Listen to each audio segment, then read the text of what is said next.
Welcome to our study of the book of Daniel. This is a work of the Medallion Church of Christ in Mesquite, Texas. And now, here is Mike Heisel with today's lesson. Now let us have a little talk with Jesus. Welcome to our study of the book of Daniel. I'm so excited to get to study Daniel with you. I can't think of a book that has a more relevant message for our day than the book of Daniel. Its theme is God's sovereignty. And when we look out into our world today, we see chaos, we see sin. It looks like evil men are in control. But Daniel reminds us that even though we can't see His hand, God is in control, and God's will be done. And that's a message that we need to be reminded of today. And so I think that our study of the book of Daniel is going to be profitable for us all. Now, the nature of our Wednesday night studies has changed. We're no longer studying face to face. For the foreseeable future, we're going to be studying virtually. And so I'm going to do my best not to allow our study of the book of Daniel to stretch out over years of time. We can't ask questions like we used to. We can't chase rabbits like we used to. So I'm going to do my best to be as concise as possible in my comments. And my goal is to basically go a chapter a week. Now, we're not always going to be able to do that. Some chapters are longer than others. Next week we're going to study chapter 2, and I doubt that we'll get through that in a week. And if you've read ahead, which I seriously would encourage you to do, you know chapter 11 cannot be covered adequately in a week's time.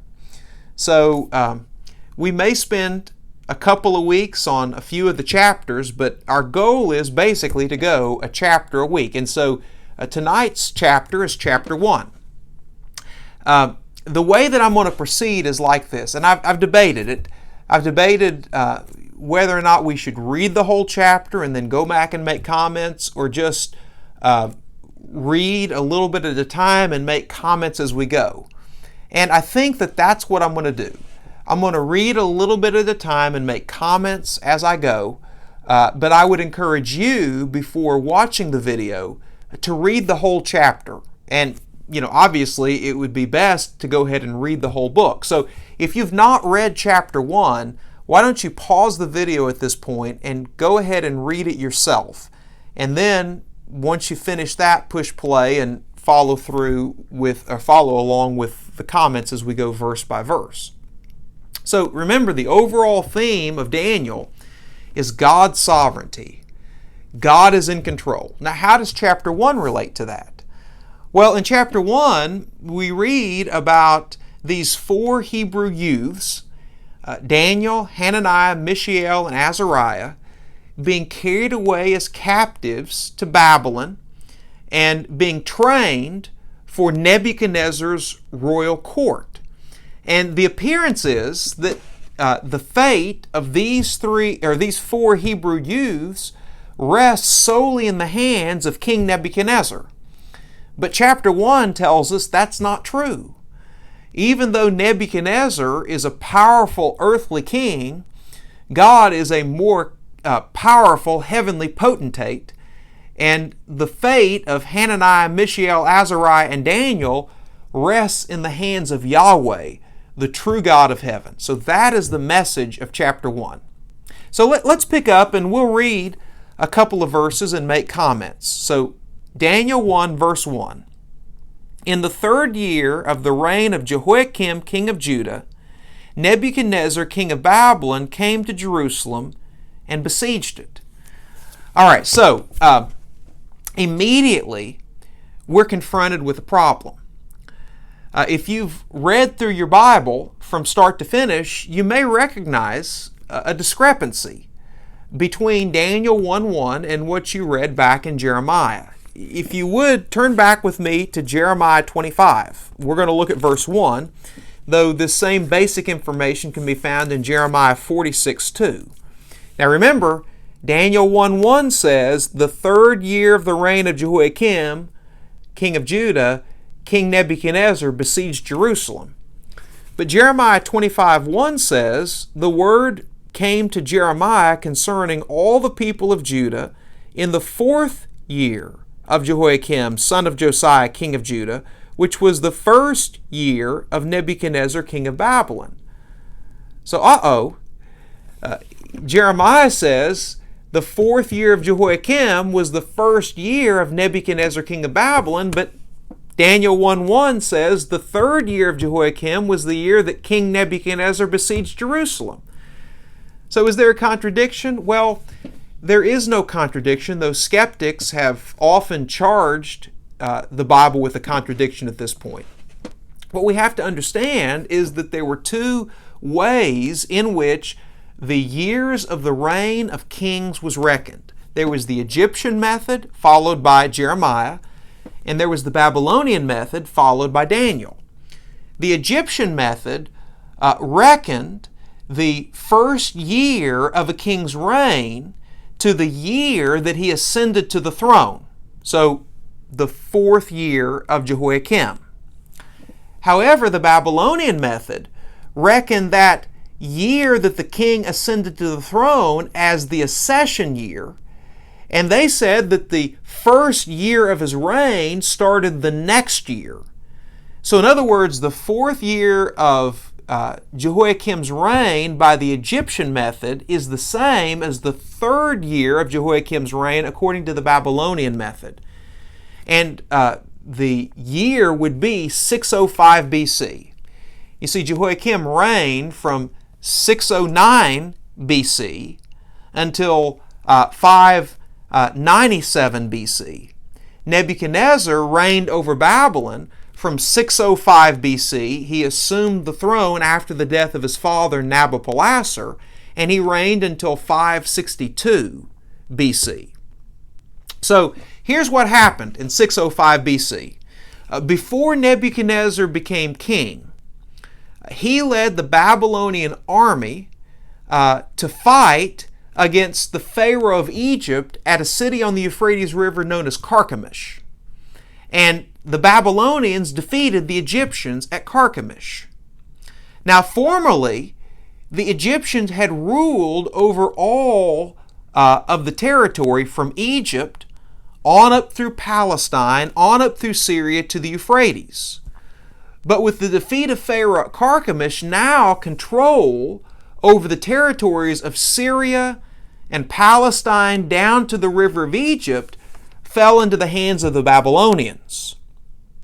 And so after Nebuchadnezzar defeated Pharaoh at Carchemish, his father Nabopolassar died. And Nebuchadnezzar then ascended to the throne, and then he marched south and he came down to Jerusalem. Now, Jehoiakim actually was a subject king to Pharaoh. In fact, Pharaoh is the one who had put Jehoiakim on the throne. Pharaoh was the one who had killed Jehoiakim's father, Josiah, the last good king of Judah, one of the few good kings of Judah. So again, Pharaoh had put Jehoiakim on the throne. But now Nebuchadnezzar comes to Jerusalem and he says, hey, I defeated Pharaoh, so now you're to be subject to me. And as a sign of loyalty to me, you give me some of your royal sons who can go to Babylon and they can serve me in my court. Now you remember how we studied last week that in 2 Kings 20, the judgment of God against Hezekiah's pride was announced by Isaiah. Isaiah said to Hezekiah, some of your own descendants will be eunuchs in the palace of the king of Babylon. Well, this is the fulfillment of that. This is what's considered to be the first deportation of Jews to Babylon. You see, there were 3 deportations of Jews to Babylon. This one took place in 605 BC. The second one will take place in 597 BC when King Jehoiakim, who was the son of King Jehoiakim, is carried away into captivity with some of the leaders of Jerusalem at that time. And then the third deportation will take place in 586 BC when the Babylonians destroy Jerusalem, the city of Jerusalem, and destroy the temple, other Jews are carried away into captivity. But this is the first deportation into captivity. So verse 2 of Daniel 1 says, "And the Lord delivered Jehoiakim, king of Judah, into his hand." So we have to keep in mind that Nebuchadnezzar would not have been able to defeat Jehoiakim and the Jews had God not delivered Jehoiakim and Jerusalem into Nebuchadnezzar's hands. Now, why would God allow this wicked pagan nation of the Babylonians to defeat His own people, the Jews? Now, this was the question that the prophet Habakkuk wrestled with. Yeah, the Jews were wicked, but how could God allow the more wicked Babylonians, that is, more wicked than the Jews, to defeat the Jews? And so Habakkuk wrestles with that question. But the reason why God allowed Babylon to defeat the Jews is because of the wickedness of the Jews. You go back and you read in the Pentateuch, in a chapter like Deuteronomy 28, and there God, through Moses, told the Israelites, "Listen, I will bless you if you keep covenant with me. But if you break my covenant, I will curse you. And if you keep on breaking my covenant, that curse will result in you being exiled from your homeland. You will be carried away by foreign armies who speak a language you don't understand into their land."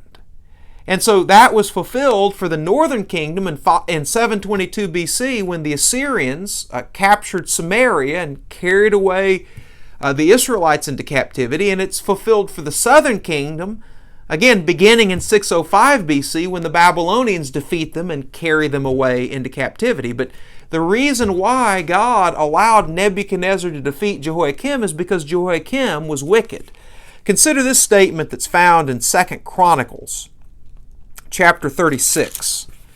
2 Chronicles 36 verse 5. "Jehoiakim was 25 years old when he became king, and he reigned in Jerusalem 11 years." That is 609 to 588, 587 BC. "He did evil in the eyes of the Lord his God." Now, what all sorts of evil things did Jehoiakim do in the eyes of God? Well, you read about many of these when you read through the book of Jeremiah. Among other things, he had the prophet Uriah, who fled from him to Egypt, brought out of Egypt and killed, only for speaking God's word. He opposed Jeremiah. In fact, when Jeremiah wrote at God's command, Jehoiakim took what Jeremiah had written, and he took a penknife and he cut that up as the scroll was read, and he threw the pieces into the fire. That's how wicked King Jehoiakim was. And so because of his evil, God delivered him into the hands of Nebuchadnezzar. But Nebuchadnezzar didn't just carry some of the royal seed into captivity. Notice what else he carried away into captivity. We're told, verse 2, "Along with some of the articles from the temple of God. These he," that is Nebuchadnezzar, "carried off to the temple of his god in Babylonia," and his god would be Marduk, "and put them in the treasure house of his god." Now, it was common whenever pagan nations would conquer a people, it was common for them to take idols of the conquered people into captivity and place them in the temple of their own gods. Consider, for instance, what the Philistines did. In 1 Samuel chapter 4, they defeated the Israelites in battle, and they took the ark captive. And they carried the ark into the temple of Dagon. And we won't go through the whole story of what happened, but that was what was typically done. And so, it didn't turn out well for the Philistines when they put the Ark of God into the temple of Dagon, and it's not going to turn out well for the Babylonians to put articles from the temple of God into the temple of the false gods of Babylon. We'll read this in detail when we get to chapter 5, but if you just look at chapter 5, you see that the last night of the Babylonian Empire before it was conquered by the Medes and the Persians. Belshazzar, who was co-regent of Babylon, along with his father, Nabonidus. I said Belshazzar twice. He was co-regent along with his father, Nabonidus.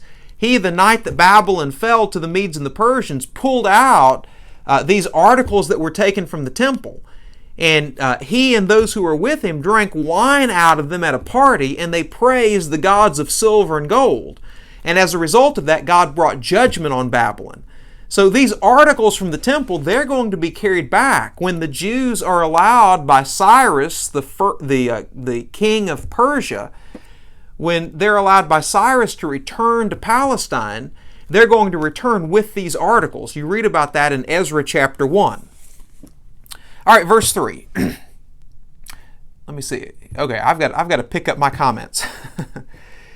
Then the king ordered Ashpenaz, chief of his court officials, and by the way, that could be translated eunuchs, chief of his eunuchs. It's translated that way in the King James Version and the English Standard Version, as I recall. You remember how 2 Kings 20 we read last week, Isaiah prophesied to Hezekiah that your descendants, Hezekiah, are going to be eunuchs in the palace of the king of Babylon. So keep that in mind. Ashpenaz, chief of the court officials, chief of the eunuchs, to bring into the king's service some of the Israelites from the royal family and the nobility. Again, fulfillment of 2 Kings 20. Young men without any physical defect, handsome, showing aptitude for every kind of learning, well-informed, quick to understand, and qualified to serve in the king's palace. He was to teach them the language and literature of the Babylonians. Well, the language of the Babylonians was Aramaic. The scholarly language was Akkadian, so probably Daniel and his friends would learn both of those languages. And by the way, as we pointed out last week, the book of Daniel from chapter 2, verse 4 on through chapter 7, that section of the book of Daniel that deals mostly with the fate of pagan kingdoms, it is written in the Aramaic language. Now, Daniel begins with Hebrew and Daniel ends with Hebrew, that is chapters 8 through 12, but that middle section is written in Aramaic. So Daniel learned the Aramaic language well. He also was taught the literature of the Babylonians. These would be the myth stories of the Babylonian gods. It would also be instructions into the magical arts practiced by the Babylonians. Verse 5. The king assigned them a daily amount of food and wine from the king's table. Now, by the way, that's going to be the point of controversy in this chapter. So keep that in mind. They were to be trained for 3 years, and after that they were to enter the king's service. Verse 6. Among those who were chosen were some from Judah: Daniel, Hananiah, Mishael, and Azariah. The chief official gave them new names. Daniel, the name Belteshazzar; to Hananiah, Shadrach; to Mishael, Meshach; and to Azariah, Abednego. So it was common whenever a kingdom would conquer another kingdom to rename the people, especially the leaders, to show that they were now a subjugated people. Consider what Nebuchadnezzar himself had done in 2 Kings chapter 24.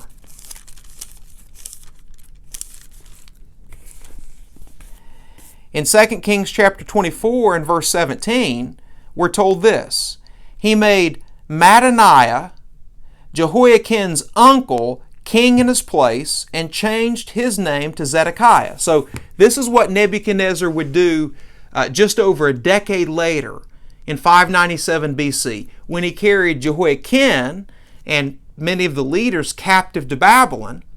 He placed Mattaniah, Jehoiachin's uncle, Jehoiakim's brother, Josiah's son, on the throne. But he changed his name from Mattaniah to Zedekiah. And that was just an expression of his sovereignty over Zedekiah. Zedekiah is a puppet king, a subjugated king under Nebuchadnezzar. So now Daniel, Hananiah, Mishael, and Azariah, their names are changed from their Hebrew names that give glory to Yahweh to now pagan names that give glory to the gods of Babylon.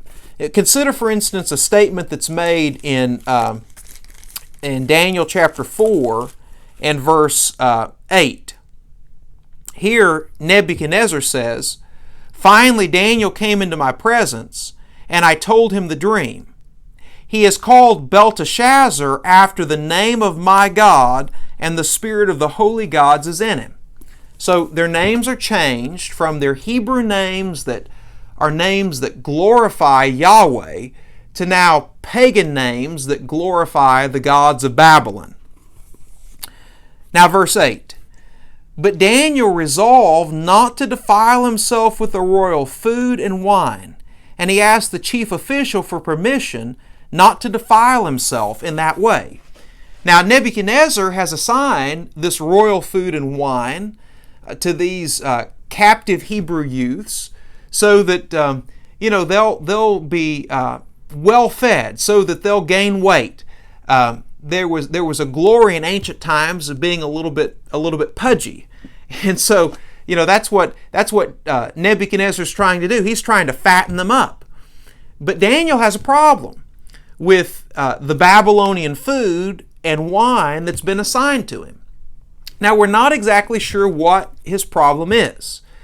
Was it the case that some of the meat that was assigned to Daniel was unclean by Jewish standards as recorded in Leviticus 11 and Deuteronomy chapter 14? Well, maybe that's the case. It's not explicitly said, but maybe that's Daniel's problem with it. Was Daniel's problem with the meat the fact that most of this meat had come from sacrifices that had been often offered to the pagan gods of Babylon?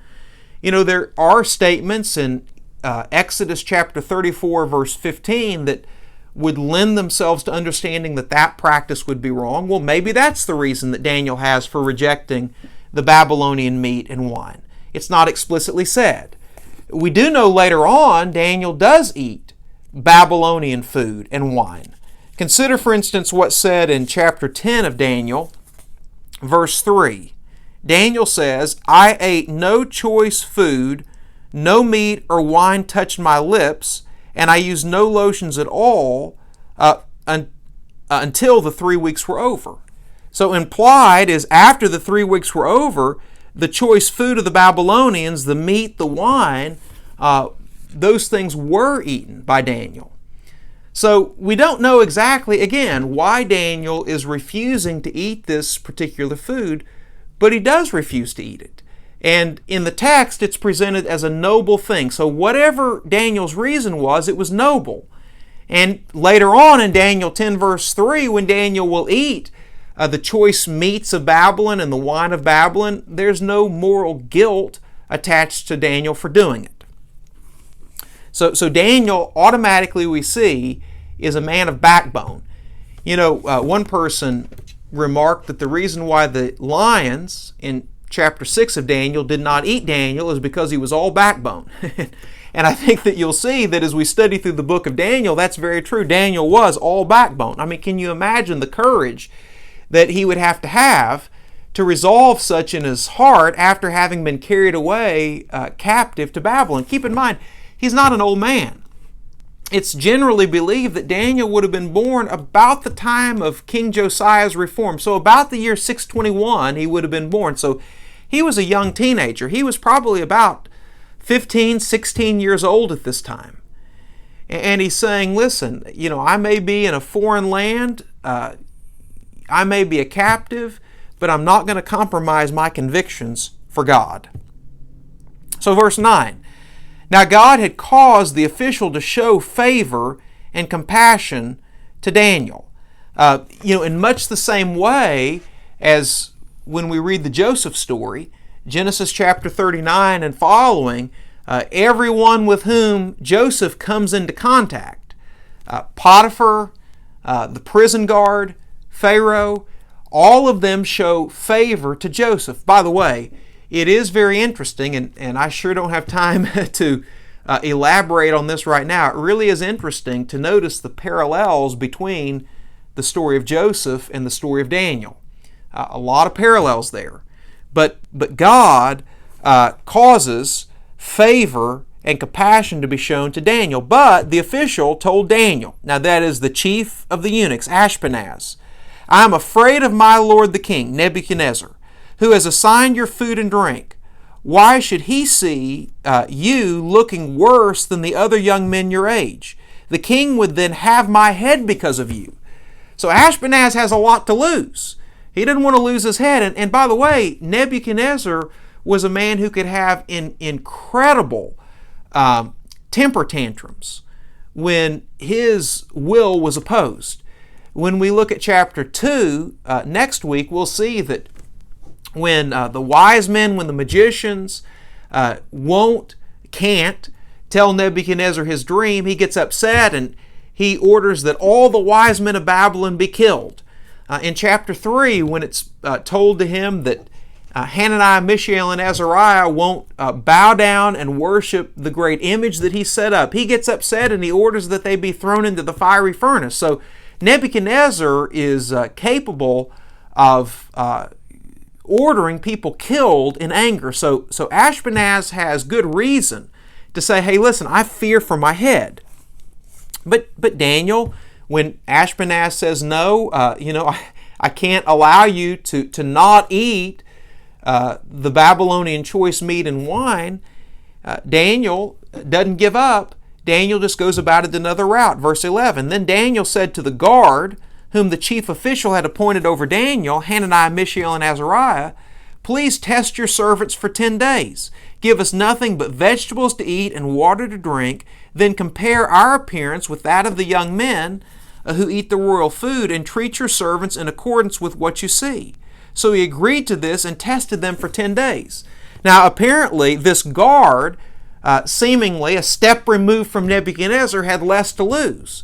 And so he agreed to Daniel's terms. And so for this short period of time, you remember Daniel and Hananiah, Mishael, and Azariah, they're to be fattened with this Babylonian meat and Babylonian wine for 3 years.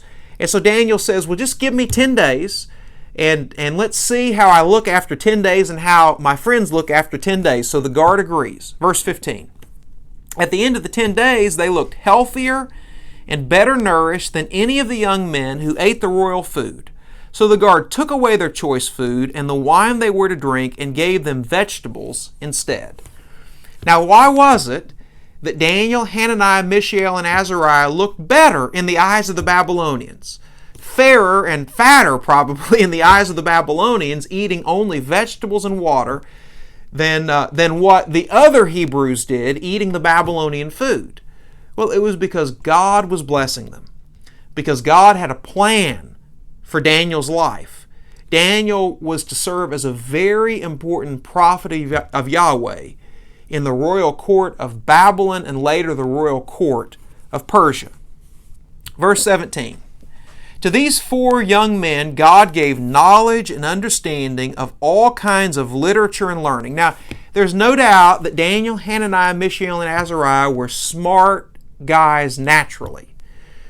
But they excelled beyond their natural gifting because God was with them. And even though it had to be distasteful for them to have to learn the Babylonian language, Aramaic, and again, probably Akkadian, and even though it was distasteful to them to have to study the stories of the false gods of Babylon and have to study the Babylonian magic books and occult books and astrology books, even though all of that was distasteful to them, they did so. And God allowed them to excel beyond all the others.